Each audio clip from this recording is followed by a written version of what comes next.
Hi everyone, welcome to another Blitz review where I'm talking about Tinner's Trail from Alley Cat Games, designed by Martin Wallace.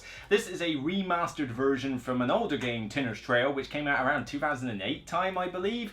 Not the most, aesthetically pleasing looking of games, I must admit, when I looked at the old one, but I have had no experience with it in terms of gameplay. I didn't even know it existed before this was announced. And I have the expanded Kickstarter version here. Now, in terms of the differences, basically there's two mini expansions in here, which I will go over briefly later, but for the most part, everything that you see here should be in the edition of Tinner's Trail that you've got. So when Tinner's Trail was introduced to me at first, I had some concerns. Think about the games I generally like. This is an economic game. It's about mining tin and copper. It's by Martin Wallace. Get out! Get out of there! So yeah, this is kind of out of my wheelhouse, so you'll have to bear that in mind as I go through this review. But I was still intrigued to try it. I will try any game once to see if there's a hidden gem somewhere. So in Tinner's Trail, you are mining tin and copper in Cornwall. You will bid on these various regions in order to put your mines down, which will reveal a certain amount of copper, tin, and water. Water is not something you mine, it's something that you have to deal with in order to get out the tin and copper for a cheap price point. The more water that's clogging up a mine, the more expensive it is to extract the ore. Once you've extracted these minerals, you will essentially sell them at the end of a round for the prices as dictated by a little chart. And then depending on how soon you pass in the round, you will be able to exchange the money that you've made for victory points based on a table, depending on how soon you passed and what round it is. The actual turns, though, are dictated by a work time track, which is a case that all the actions take a certain amount of time points to do, and whoever is currently at the back, i.e. who's done the least amount of actions or least amount of time worth of actions in a round, will be the next player to go. So you could get several turns in a row if you've been taking very smallish actions, whereas somebody who takes a big action that requires a lot of time might take that action but then not be able to do anything for a while. So the turn order is very fluid. So let's start off with the most obvious pro. If you've looked at the 2008 version of Tinner's Trail, it's horrible looking. It looks so bad. This one, though, is gorgeous, I think. This is a great production. Not only have you got really nice artwork on the cards, you've got very it's cubes. Yes, I know, cubes, but they're chunky, big wooden cubes. It's not like tiny little ones that you stick in bags. You've got these little actual wooden pieces for the various developments that you get. Even your own player pieces, like your money marker is a solid rectangular cube with a dollar symbol printed on it. And your mines are these proper little building meeples. The map is a gorgeous looking representation of Cornwall, because that's where it's based. The rulebook is linen finished and really nice quality as well. So in comparison to the old version, this is hands down the better looking version. It's, for the price point, a very nice looking, very well produced package. I can't really say much bad about how good the production quality is. That being said, there are some usability issues that come with it, but we'll come into that later. It is also relatively easy to understand. The rulebook, for the most part, is pretty decent and pretty easy to follow. There are a lot of pictorial representations for the various actions that you've got, and there are quite a few actions in this game, but each one has a step-by-step process with a picture showing an example of how the action works. This is how rulebooks should be written. Publishers, take note. I didn't really have a problem learning this one and teaching it to other players, with the one exception that the rules on how you use the survey cards are a little bit on the fiddly side. Okay, so hang on a minute. So if I play one before the auction, this happens. If I play one after this happens. And that little bit was a bit fiddly, but you will eventually get used to it. As good as the aesthetics are, there are some usability issues as well. The work, time track for the actions is very small compared to the rest of the board. You've got a very big track for the prices, a big track for the investments and that, but you've got this very tiny little rectangle here for the actions, and there's quite a few of them that people need to know and see, and it's a little bit scrunched up for my liking in terms of usability. The development board also can get very crowded with these development pieces with a lot of players, and even worse is when a lot of cubes pile up in these regions. This is a map of Cornwall, and it's split up into a lot of different regions. A region could have, I'm just going to use every cube I can, orange here, but you could have anywhere 4 copper, 3 tin, and then about 4 more water on top of this, and you might have played a survey card that adds another 2. Maybe you played one of these tunnels and grabbed yourself another 2 cubes. So all of these cubes, as well as your mine, and possibly even a miner, maybe even a boat, maybe a boat somewhere, let's grab a boat here. All of that's got to go on a region. Yeah. Yeah, it gets a little bit crowded. And that's just one region, and it's already seeping into other regions. You've got to like build this brick Tetris structure in order to keep everything in one place, and that's just one region. Try it when you've got every region covered in all these cubes. There is a decent amount of depth in this game, but only so much, or at least only so much variety in what you do. The main aspect of what depth there is how much money you're willing to spend on these region tiles, because you might have a region that gives you a ton of tin and copper, but a fair amount of water to go with it. There might be one that gives you a decent amount, but not much water, and there are some clear trash ones that barely give you any minerals and give you a ton of water. So obviously you are going to have to think very carefully about your money, and money is quite tight in this game, particularly in the first couple of rounds, so you are going to need to plan properly for what you're going to spend.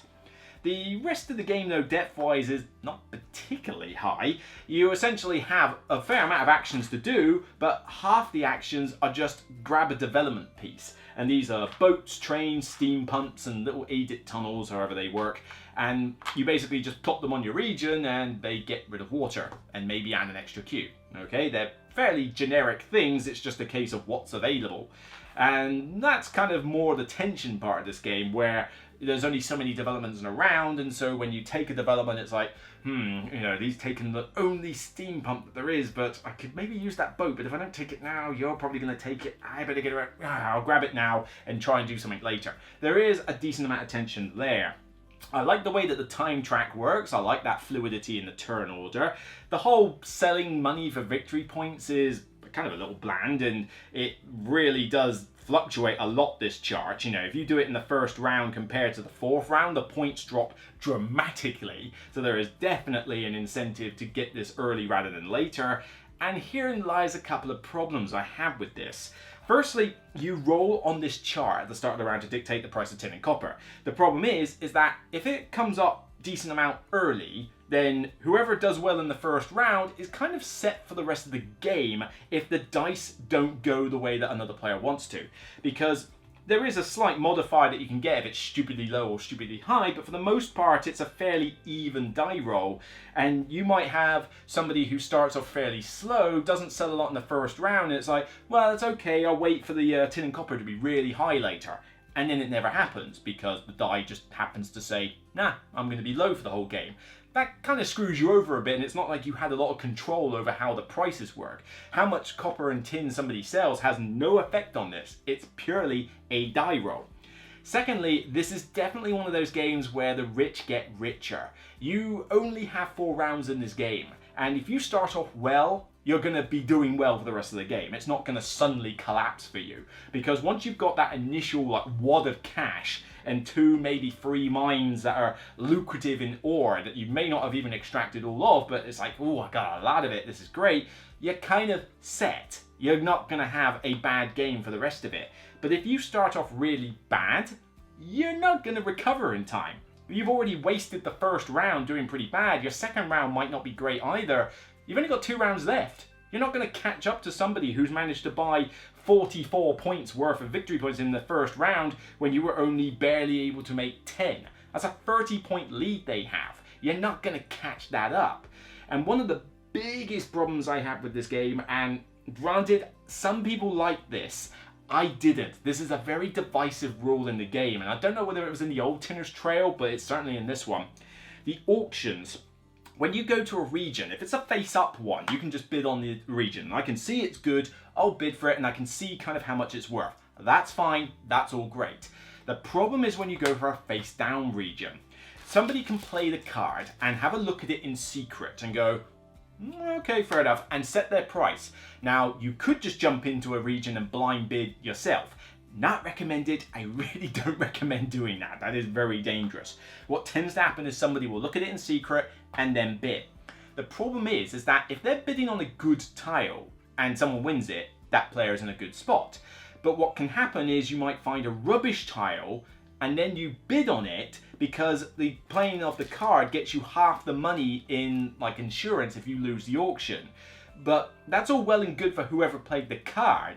But if you're one of the players who gets suckered into bidding on a trash tile and you've paid a decent amount for it, you're really screwed. As I said, if you do badly in the first round or two, you're not going to pick it up for the rest of the game. And that's a really sour note for anybody. I mean, it's including me, but anybody else who's been in that situation where they've bid on something that they didn't know if it was a bluff or not, getting caught out by the bluff, and then for the first half of the game, they've got very little money to do anything, or they've got like barely 2 cubes to extract. So it's like, well, what's the point in taking development actions? I've got nothing worth developing. It quotes 90 minutes on the box. Good luck getting 90 minutes with 4 players. It's not happening, because especially in the first couple of rounds, there are so many auctions, and auctions are one of the biggest, like, crunchy gears that you can throw into a game when it comes to how long a game takes. You know, if you're not paying attention and you just don't care what you're doing, then the auction will be really quick. But if you're at least putting even a modicum of thought into what you're doing, these auctions can still take a while to finish and deal with. And in the first round or two, it's constant. I'm going to auction this one. I'm going to auction this one. I'm going to auction this one. It's like, man, there's a lot of auctions this round. Can we get a move on? Well, we're waiting.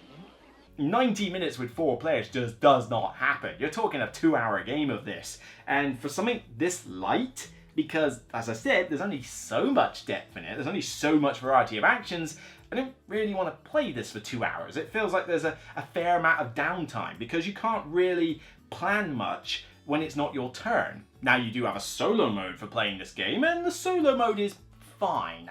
It's done by David Digby, and it's a decent rule set. Except if you get anything slightly wrong in the rules, you're going to end up in infinite loops. This game basically has a tarot card system where you flip it over and the AI, Martin Wallace effectively, does an action based on what round it is and where they are on the work track. Even when you do get the solo mode down, I just don't think it's worth it. Not to say that it's boring or anything like that, but the main crux of this game really is the auctions. The whole like, oh, I'll grab a tunnel and stick it here, I'll grab a train and stick it here, and I'll take these cubes and sell for money. Whoopee, I mean, that's not particularly interesting. The most interesting part of this game is the interaction with the players and bidding. In a solo mode though, all that happens is that basically the AI flips a card, looks at the monetary value on it, and then based on the net worth of the tile, which is another table in itself, you roll a die, add it to the bid, and there you go. If you beat the bid, that's it. You don't go back and forth, it's just, here's your target, beat it, and you get it. That's nowhere near as interesting as actually doing a proper auction with several players who are trying to outbid you and like, ooh, what are they thinking? How much are they willing to go to? Do you reckon it'll go as high as 9? I'm going to go 8 and see. I went for 9. You know what? You can have it. You spend the money. Here, though, it's just a flat target number. Nowhere near as interesting. The rest of the solo mode is just as you do it. It blocks some of your regions, it gets in the way, nicks some of your developments, but you're just basically doing exactly the same as what you do in a multiplayer game. Grab developments, extract cubes. Now, if you've got the expanded version, you do have 2 additions for this. You have an Arsenic market and an Emigration board. These are fine. The Emigration board is a little bit dull in my opinion. Basically all that happens is when you get a miner, you can replace it with one of your colored versions, and then later on in the game you can remove it from the mine to stick it on this board and get a bonus. I guarantee you everybody will clog up Mexico before like anything is done, because the amount of victory points you get there is pretty insane compared to, oh, I get a development. I mean, I can get a train in round 2, or I could get 21 victory points. I'll take the victory points, thank you very much. But essentially this just gives you a reason to use miners in different ways once the mine is kind of dried up and you've got no further use for them. It's a pretty easy include, but it doesn't really change the game that much.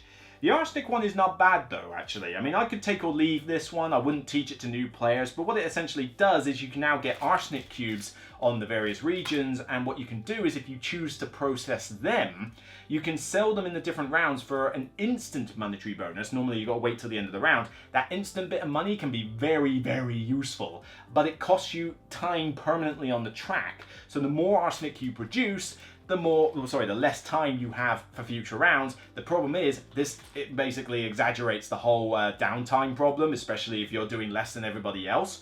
Although it does mean you'll be passing earlier, which means you get more victory points, so there is a plus side to it. But this is fine, it's an easy include, and it basically adds a third resource that you're messing around with. So if you have got the expanded edition, I can recommend the Arsenic Market. The Emigration board, take it or leave it, it's nothing particularly special. So Tinner's Trail is a bit of a mixed bag for me. I think it's really well produced. You want the quintessential version of Tinner's Trail, you grab this one, no questions asked. The rulebook was also pretty decent, other than making certain that you make sure and you're clear with the solo mode in case you end up with infinite loops like I did. But it's a high quality rulebook and the multiplayer game is very easy to learn. You know, top marks for that. So gotta give it props. And it is a very nice, aesthetically pleasing game. My problem is the gameplay itself. There's just a lot of things that irk me the wrong way. The fact that the development actions that you do, as much as you're using all these cool pieces, are just generic actions of 3 or 4 different ways to add an extraction capacity or remove a water cube. That's essentially all these are. The auctions are fine, but they can drag the game out to a length that I'm not happy with, so much so I refuse to play this with 4 or 5 players, and because the auctions aren't fun in the solo mode, I'm literally restricted to 2 or 3 players with this game, and because I don't get games to the table often with 2, this is basically a 3-player game only for me. On top of that, the whole blind auction thing I don't think works for me. Some people liked it, some people didn't. I'm personally on the didn't like it side because I just think that if you get caught out by a bluff blind auction in the start of the game and you've spent too much money on it, you're screwed. You really don't have enough time in this game in terms of the rounds to pull it back, particularly as the ore prices are random with no control by the players, meaning that if somebody starts off well and the prices were reasonably high, like the top 2 sections, and then the rest of the game the prices are fairly low, you're just not going to catch that person up. The rich certainly get richer, and the ones who start off bad finish bad. The 2 little mini expansions are okay, but they're nothing special. The survey cards are fine, but they don't have much of a play in this. It's just basically, oh, I get to look at a tile, or I get to add a little bit of an extra bonus to it. I was hoping the cards would do something more. So mainly in terms of the mechanics, I like the fact that there is a bit of depth to this game. You know, you've got to be careful with your money. And I like the fact that I like this time track. You know, I like the fluidity in the turn order, but the rest of it just kind of has something I like and then something I don't. This is definitely, I think, for a niche market. If you are a fan of Martin Wallace games, go for this game. If you are aware of Tinner's Trail, whether you've played the original or you're tempted by this one from the Kickstarter or just from word of mouth, go for this game. And if you are a fan of economic games in general, like the genre economic games you love, go for this one. But for me, as I said, kind of outside my wheelhouse, and I can only really give this, for me, a personal 5 out of 10. It's an average game for me. I would play it with 2 or 3 players, but I'm not going to seek it out. People have already asked me, you know, if I'm done with this copy, can they have it? They're more than welcome to it, because these were people who played it and loved it with me. You know, it was very divisive. So if they can enjoy this game, then great. It just probably wasn't for me, not my style of game, so take it with a pinch of salt. But as I say, for me, it was kind of average. So that's it for me on this Blitz review. If you like what you see, then please leave a thumbs up and a comment on the video. It means the world to me to know that you appreciate the content. Don't forget the channel is sponsored by zatu.co.uk. If you want to check out more content on the channel, I've recently done a review of Cryptid from Osprey Games, a really good deduction game. But you can also check out my detailed review of Runestones, one of the best light deck builders that there is around. Take care, and remember as always, it's only a game. Bye for now.